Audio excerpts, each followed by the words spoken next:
Buenos días, buenas tardes, buenas noches, de acuerdo a dónde estés conectado. Muchísimas gracias por sumarte a los podcasts de Compliance Sin Fronteras.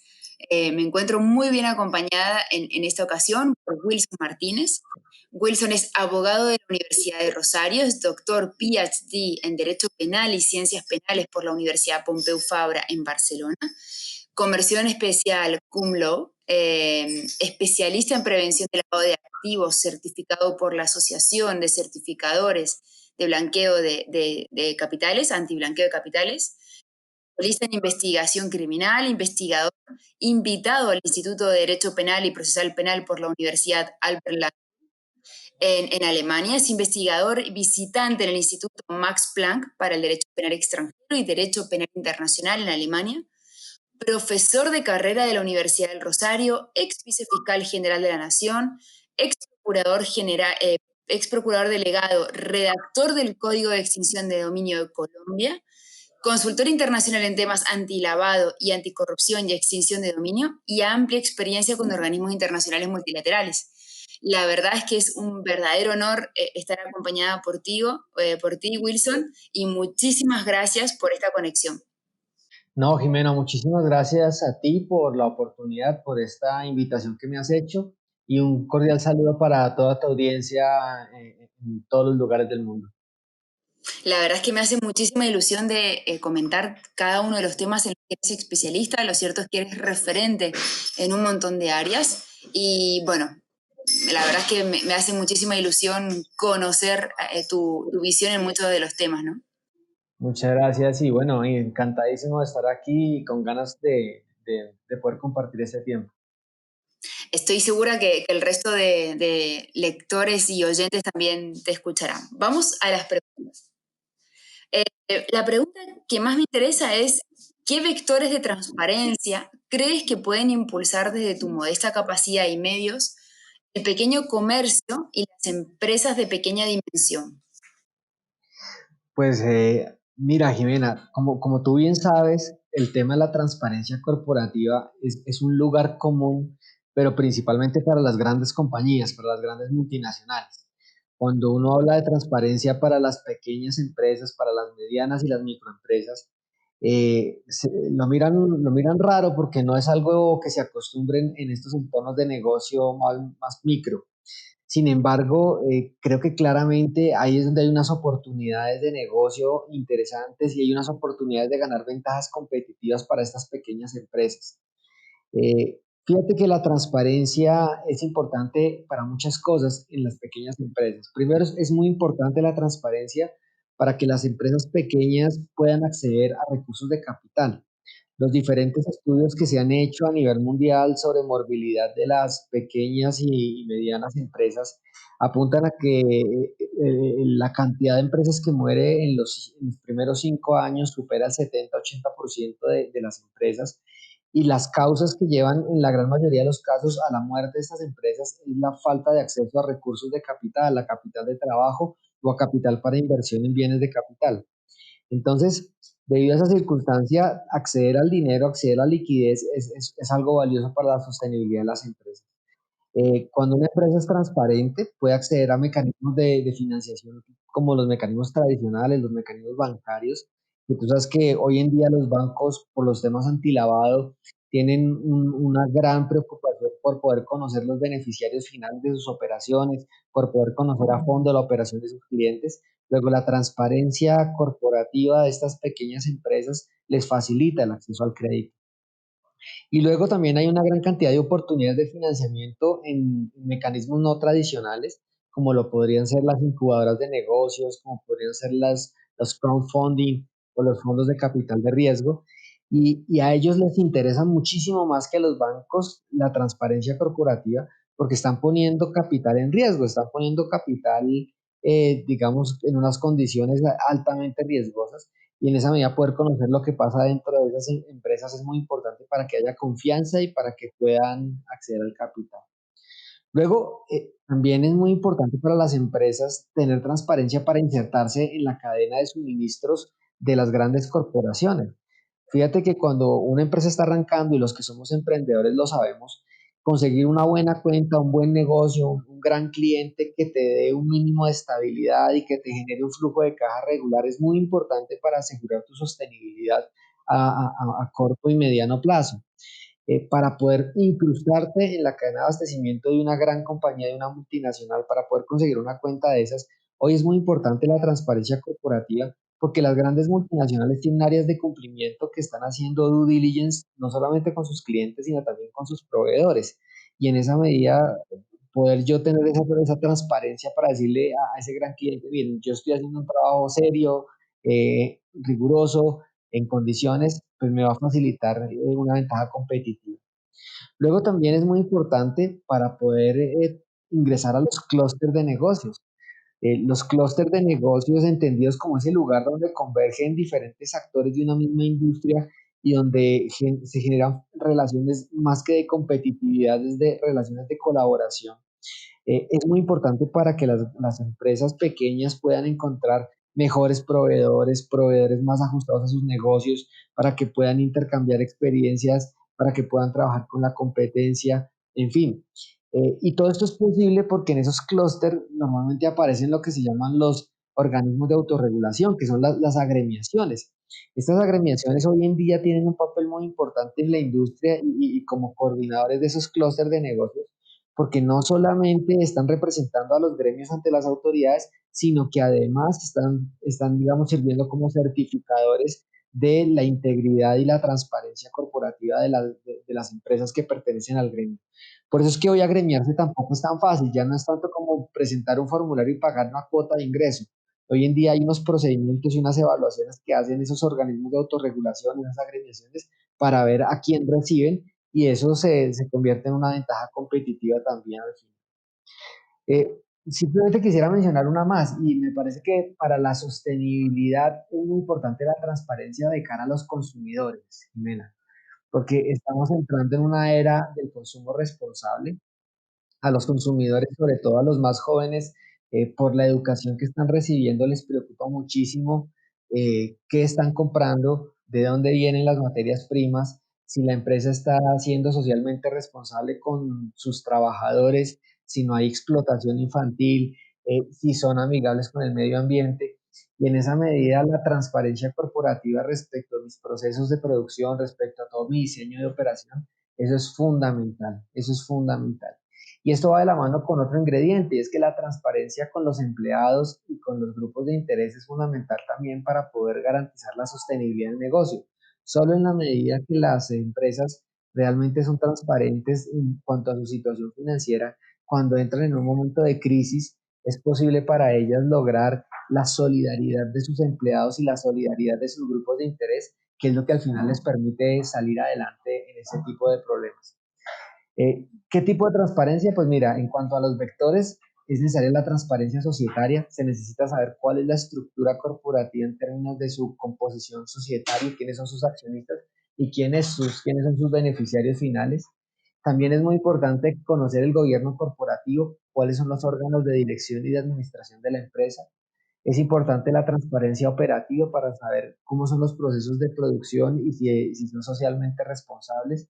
Y por último, la transparencia financiera y contable, que es fundamental para poder acceder al capital y a todo lo que ya he mencionado en el pasado.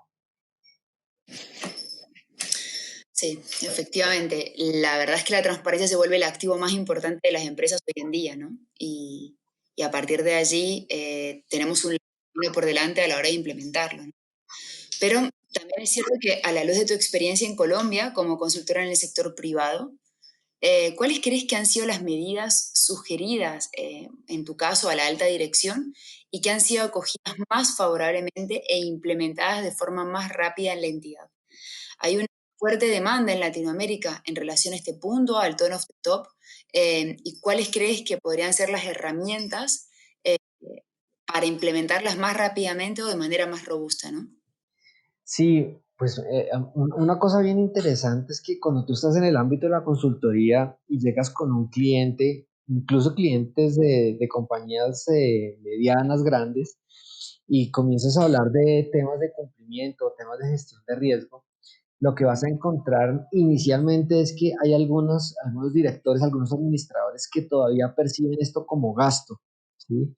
Tú sabes que para el empresario normalmente, y sobre todo los empresarios tradicionales, los de vieja guardia, cualquier dinero que tú inviertas y al que no le puedas sacar una tasa interna de retorno, para ellos esto es gasto. Entonces, claro, cuando tú miras en el ámbito del compliance, pues obviamente no es algo que va al core del negocio, tú no le estás invirtiendo en maquinaria, no le estás invirtiendo en recursos de capital, estás simplemente sacando un dinero para generar unas capacidades en términos de mitigar unos riesgos a los que estás expuestos. En ese orden de ideas, esas propuestas, digamos, no siempre son recibidas con los brazos abiertos. Uno encuentra que hay una capa muy importante de empresarios a los que les interesa única y exclusivamente el cumplimiento y el cumplimiento mínimo técnico para que resista una visita de un supervisor, una visita de un regulador. Pero en la medida en que uno comienza a hablar de los beneficios de tener un programa de cumplimiento, de tener un sistema de gestión de riesgos, comienzan a haber medidas que ellos comienzan realmente a recibir de muy buena gana.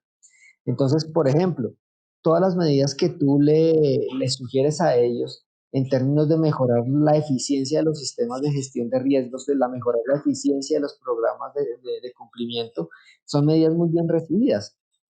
Ellos, cuando tú les das recomendaciones o sugerencias para optimizar los procesos que se dan al interior del área de cumplimiento, como los procesos, por ejemplo, de monitoreo y control de operaciones, que hoy son tan costosos, sobre todo en el sector financiero. Uno de los grandes problemas es que todavía hay una gran brecha de conocimiento en la forma en la que se deben parametrizar los sistemas de monitoreo y control transaccional. Y eso hace que muchos bancos, incluso bancos grandes y muchas multinacionales grandes, tienen sistemas de control que han parametrizado de una manera muy intuitiva, digamos que al ojo, ¿no? El oficial de cumplimiento instaló, compró el sistema de monitoreo, lo pusieron, lo instalaron y las condiciones de activación de las alertas las definieron de una manera muy intuitiva, sin tener en cuenta el estudio de riesgo, etcétera. Y esto pues ha llevado a que las áreas de cumplimiento se congestionen con una gran cantidad de alertas, con una gran cantidad de señales de, de riesgo, de red flags, que al final lo que hacen es generar más trabajo, demandar más recursos de analistas, demandar más tiempo. Entonces, cualquier cosa que tú les puedas ayudar a ellos para optimizar sus procedimientos en materia de control y monitoreo de operaciones siempre va a ser muy bien recibidos. Lo mismo que cuando se trata de optimizar el proceso de debida diligencia para el conocimiento de clientes, proveedores, colaboradores, etcétera. Otro tipo de medidas que se ve también muy bien recibidas son las que tienen que ver con el buen gobierno corporativo porque en América Latina, por todo este boom de la corrupción privada, tú sabes, el caso Odebrecht, el caso Lavallato, todo esto, ha generado, digamos, una especie de paranoia en los niveles directivos de las grandes corporaciones, porque ser miembro de junta directiva termina exponiendo a esas personas a unos riesgos de enfrentar temas no solamente administrativos, sino también judiciales y penales. Entonces, cuando se hablan de medidas de buen gobierno corporativo que supongan una desconcentración de la responsabilidad y que permita que de alguna manera los niveles directivos y administrativos de las organizaciones puedan de alguna manera delegar y descargar hacia abajo atribuciones en toma de decisiones complejas que tienen implicaciones penales, pues para ellos eso resulta de muy buen recibo. Estos niveles directivos están muy afanados en este momento por lograr tener niveles de tranquilidad que les permita tomar decisiones estratégicas sin estar preocupados permanentemente por los riesgos penales implícitos en cada una de sus decisiones. Sí, totalmente, completamente de acuerdo. Y a raíz de lo que comentas, la transparencia en las empresas de economía digital y colaborativa, incluso a nivel europeo, hemos visto cómo Deliveroo o Globo se anticipan al legislador e idean proactivamente un elenco de medidas tendientes a promover la transparencia en ámbitos en los que ni siquiera tiene competencia propia, ¿no? Por ejemplo, verificar la salubridad de los locales donde se cocina, etcétera, ¿no? En este sentido, ¿cuál es la tendencia en Latinoamérica en este aspecto? ¿Qué lecciones podemos aprender de esta economía digital que viene, digamos, pisando fuerte en Europa y que se va trasladando a Latinoamérica? Pues mira, lo que pasa es que cuando hablamos de economías colaborativas, yo creo que la tendencia no es solo en Europa o en Estados Unidos o en América Latina, yo creo que es una tendencia global y los modelos de negocio se parecen mucho, son muy similares, obviamente guardadas ciertas diferencias. En América Latina, pues nosotros tenemos acá en Colombia el caso de Rappi, el caso de Uber, Didi, Cabify, tenemos Uber Eats, ¿cierto? Hay una gran cantidad de plataformas de economía colaborativa que han comenzado a aparecer. Algo que es muy interesante entender este fenómeno y que tiene que ver mucho con la transparencia es hay una gran competencia y entonces estas empresas han comenzado a entender que para poder incrustarse en el mercado, pues obviamente tienen que dar un valor agregado al cliente. En el caso de las empresas que tú mencionas, como Deliveroo o Globo App, pues el negocio de ellas claramente no se puede limitar al domicilio, ¿no? A hacerte el delivery de la mercancía que estás comprando. Ellas entienden que para que ellas puedan realmente posicionarse y tener una participación importante en estos mercados, necesitan ofrecerle al cliente un beneficio, un valor agregado que otras plataformas no lo hagan y lo que están haciendo para ofrecer esa ventaja, ese valor agregado al consumidor, es básicamente empoderarlo con información. Si tú entras a una plataforma como por ejemplo Deliveroo o Globo App, tú no solamente ves información sobre los productos que se ofrecen, sino también ves información sobre los productos, sobre los comercios que venden esos productos. Y adicionalmente tienes acceso a una gran cantidad de información que te ayuda a tomar decisiones mejor informadas. Por ejemplo, cuando tú estás buscando un producto, las plataformas son transparentes en el sentido de mostrarte la oferta de comercios que ofrecen ese mismo tipo de productos y de informarte sobre las diferencias en los precios de estos bienes y servicios. Fíjate, por ejemplo, en la industria como la industria aeronáutica, los tiquetes aéreos, cuando tú vas a comprar un tiquete, tú puedes ir aerolínea por aerolínea mirando cuánto vale el tiquete, o tú puedes entrar a una de estas plataformas como despegar.com, donde puedes comparar con un clic o en este TripAdvisor, donde tú puedes comparar con un solo clic varios comercios que te ofrecen el mismo producto a diferentes precios y tú escoges el que más te convenga. Entonces, eso como consumidor te empodera porque eso es algo que hace 10 años tú no podías hacer. Cuando estas plataformas no estaban posicionadas, pues era mucho más ineficiente el acceso a la información y tomar la decisión para el consumidor era mucho más complejo.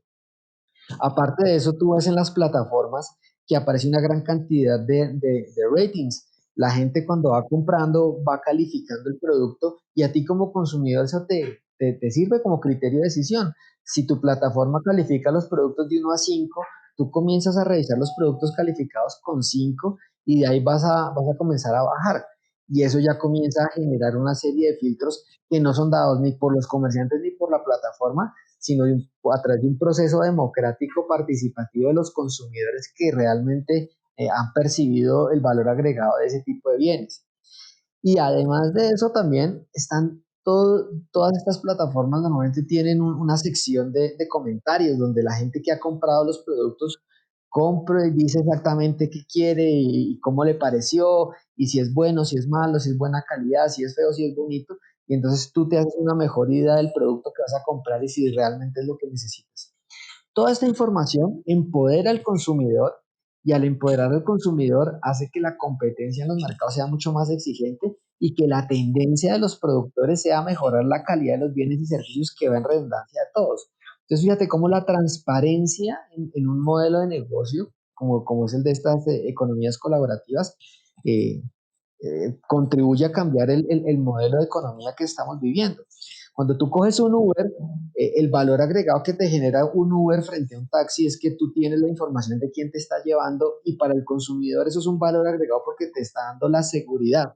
Además, el Uber o el Didi o el Cabify es transparente frente al precio, frente a la tarifa y eso para ti también es un valor agregado. ¿Ves? Entonces, la transparencia se vuelve en un punto crítico realmente en la oferta de valor de estas plataformas y es lo que está realmente transformando las economías digitales en este momento. La verdad es que en esto que comentas, la relación entre transparencia y auditoría es muy cercana, ¿no? Porque los departamentos de compras han sido siempre los grandes investigados hasta ahora, directores de compras que aceptaban viajes y regalos para favorecer algunos proveedores. Hubo un caso muy conocido aquí en España en relación a Inditex. Pero la auditoría interna debería ser más creativa, rastrear mucho más estos vectores de riesgo, ¿no? ¿Cuáles crees que son, a tu juicio, los que tomarán mayor interés en los próximos años? Es decir, ¿cuál es la tendencia en materia de auditoría? Mira, Jimena, yo tengo una opinión particular de este tema y es que yo creo que la auditoría tiene un riesgo importante de declive y de pasar, digamos, a la historia.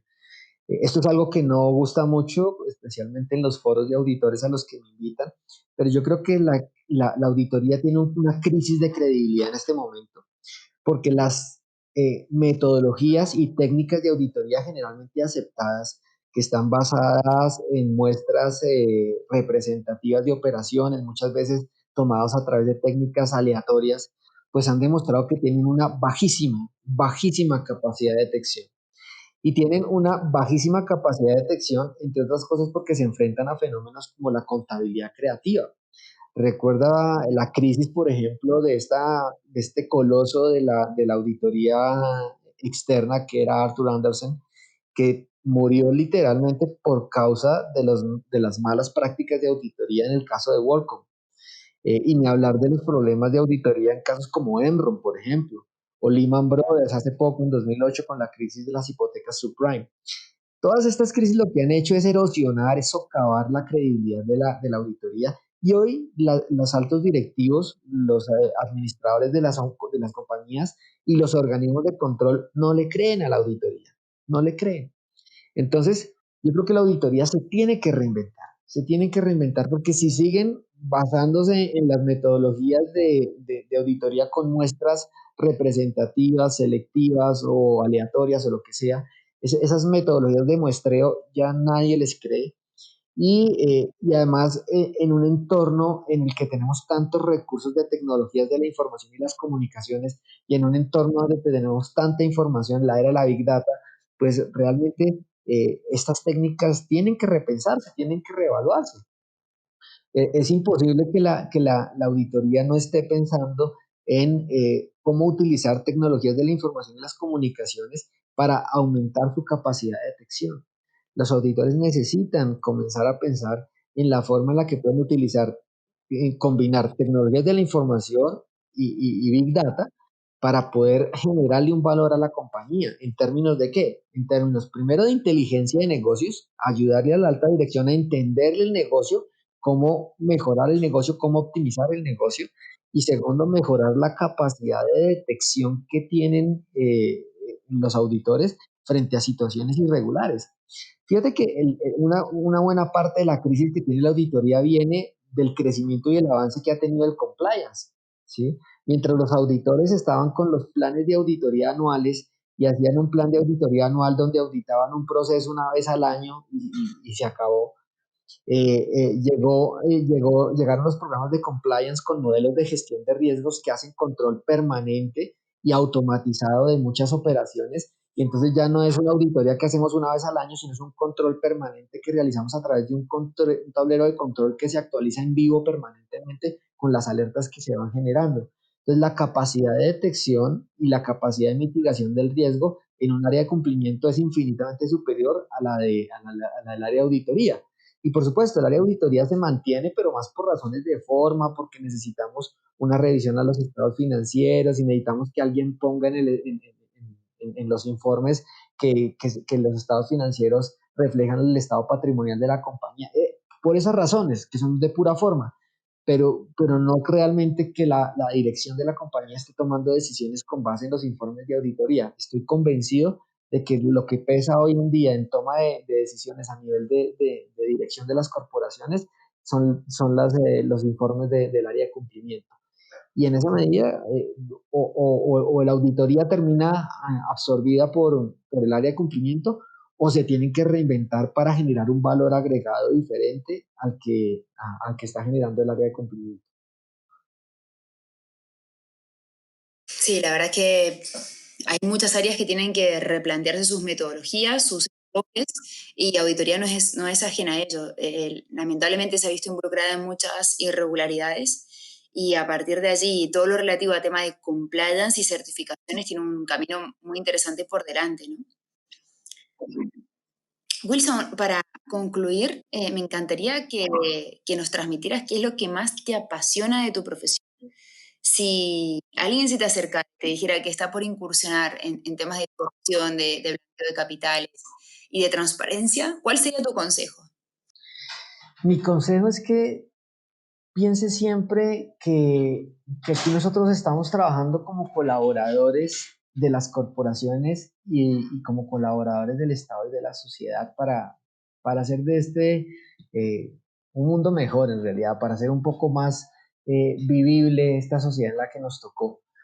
Es un mundo muy complejo, es un mundo muy difícil y se encuentra en el mercado pues gente de todo tipo. Hay gente que es honesta, que es seria, que es responsable, que cumple su palabra y hay una cantidad de gente que no es así. Nosotros podemos ayudarle a las compañías a desarrollar una capacidad para saber quién está al otro lado de la mesa, para hacer negocios con gente decente y para que la gente buena, la gente íntegra, la gente transparente tenga una ventaja competitiva en estas economías. Esto es un modelo de negocio diferente, esta es una economía distinta. Esto ya no es el darwinismo económico de que el grande se come al chico y todos simplemente observan cómo es ese proceso de selección natural, ¿no? Aquí hemos entrado en unas economías y unos modelos en los cuales tenemos que ser solidarios, la ética, la integridad, la transparencia realmente cuenta y personas que ayuden a promover la ética en los negocios, la integridad corporativa, la responsabilidad social empresarial, ser amigables con el medio ambiente, ser cumplidores de los derechos de los trabajadores, etcétera. Ese tipo de cosas son esenciales para que las economías puedan crecer y sobre todo en América Latina. En América Latina nosotros tenemos ese gran desafío de acabar con la pobreza, de acabar con la desigualdad y esto realmente yo estoy convencido que la ética, la transparencia, la integridad corporativa son fundamentales para mejorar la competitividad de nuestras naciones y para lograr un desarrollo económico que sea realmente sostenible a largo plazo. Bueno, la verdad que tienen un consejo muy interesante por parte de un experto. La verdad que ha sido un placer contar contigo. Quiero agradecerte infinitamente tu tiempo, tu dedicación y sobre todo todas tus apreciaciones, experiencia que has tenido todos estos años. Así que, Wilson, muchísimas gracias. Estoy segura que será muy enriquecedora para todos los oyentes y no perdamos el contacto. Me encantaría contar contigo en otras ocasiones y desde ya, muchísimas gracias. Jimena, muchísimas gracias a ti por la invitación. Realmente muy honrado de poder estar en este podcast contigo. Y por supuesto, cuéntanos conmigo cuando quieras, voy a estar complacido de poder acompañarte nuevamente. Y bueno, espero que esta conversación se resulte de interés para tu audiencia. Estoy segura que todos los oyentes y suscriptores de Cumpleaños sin Fronteras lo disfrutarán. Pueden seguirte en las redes sociales, Wilson Martínez, y a partir de ahí contar con todas sus publicaciones que son más que interesantes. Así que, Wilson, muchísimas gracias, un placer y que tengas un muy buen día. Muchas gracias, un abrazo, hasta luego.